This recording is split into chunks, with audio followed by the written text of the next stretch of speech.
All right, so I just wanted to give a quick update into some of the stories of the week that interested me. So first, I want to talk about the resumption of the war in Gaza. Israel resumed airstrikes in Gaza and re-entered Gaza, retaking the Netzarim corridor. They've expanded into both northern and southern Gaza. It's interesting to take step back and figure out what Israel's strategy is here. Like I said a few weeks ago, I assumed that the ceasefire would come to an end because Trump has made it impossible for Israel not to do that. Trump already set the standards for Hamas not to be able to meet them.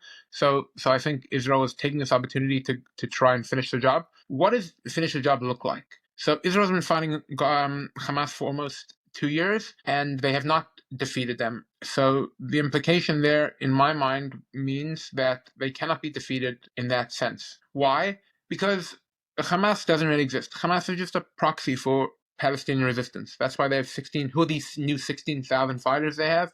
They're just people from Gaza. So it seems like Gaza really does support Hamas. And I think in that light, what Israel's trying to do, whether you like it or not, is trying to make Gaza unlivable. If you see from the people they've targeted in these new strikes, it seems to be more of the administrative wing of Hamas. They are trying to make it impossible to govern Gaza. In the same vein, Egypt has already announced that they're willing to take 500,000 Gazans. This can't be unrelated to the Houthi bombing of America, which has cost Egypt's economy billions. So there's definitely some coordination there, and so I think that's the goal. Whether they'll be successful, but I think we have to be honest that that's what they're trying to do. In other Israeli news, Aharon Barak said that Israel is approaching a civil war because of all the divisiveness, and that's really rich coming from this tyrant who is responsible for all the division, expanding the Supreme Court in Israel to tackle things that they really had no jurisdiction over. And that brings us to a story out of Israel this morning where Netanyahu wanted to fire the head of the Shin Bet, Ronen Bar, and the Supreme Court has created an injunction on that. Now this is massive judicial overreach, and one could even say that the reason why Netanyahu wanted to fire him is corrupt. There's a lot of evidence to suggest that he pushed for the probe, which is something the government should definitely do, and the fact that doesn't want to do the October 7th probe, it does not look good for him. But it doesn't mean that a court has jurisdiction to second guess the executive. And this has been a problem in Israel for a very long time, which is why they needed to pass a judicial reform. And it's why that Israel is really currently in a constitutional crisis.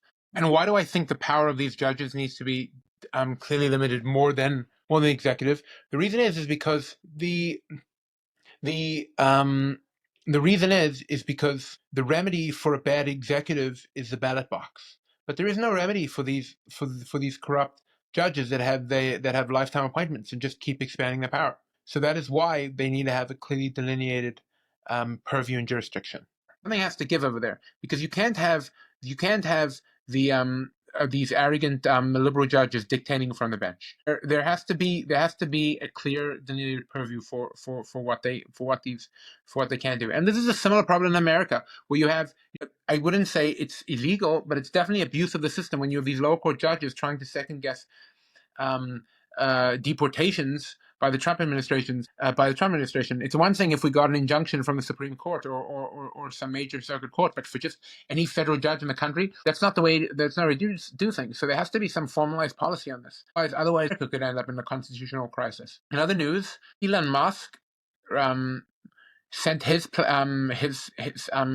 rescued 2 astronauts from International Space Station after Boeing failed to do it. It's another area where Elon Musk is a hero. He's probably the greatest inventor in my lifetime, and he's done a tremendous amount for humanity in all areas where liberals should love him. Space exploration, he created the first electric car, which they're supposed to love. And why do they hate him so much? Why are they burning down Tesla factories now? So now in other news, people across the country are vandalizing Tesla because they don't like his politics. They don't like that he's helping out Trump.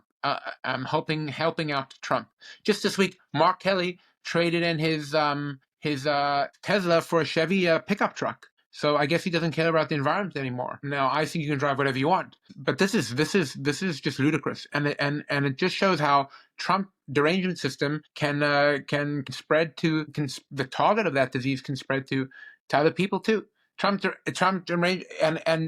it's really, and these people that are pro destruction are despicable, and we can, if we allow a country to devolve into, and so if we allow the country to devolve into violence like this, and we just cannot tolerate violence like this. Vandalism and non-respect for private property ought to be prosecuted to the strongest extent of the law.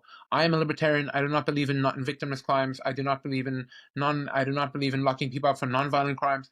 But for violent crimes, throw away the key. This is totally absurd. All right, that's my update for today, guys.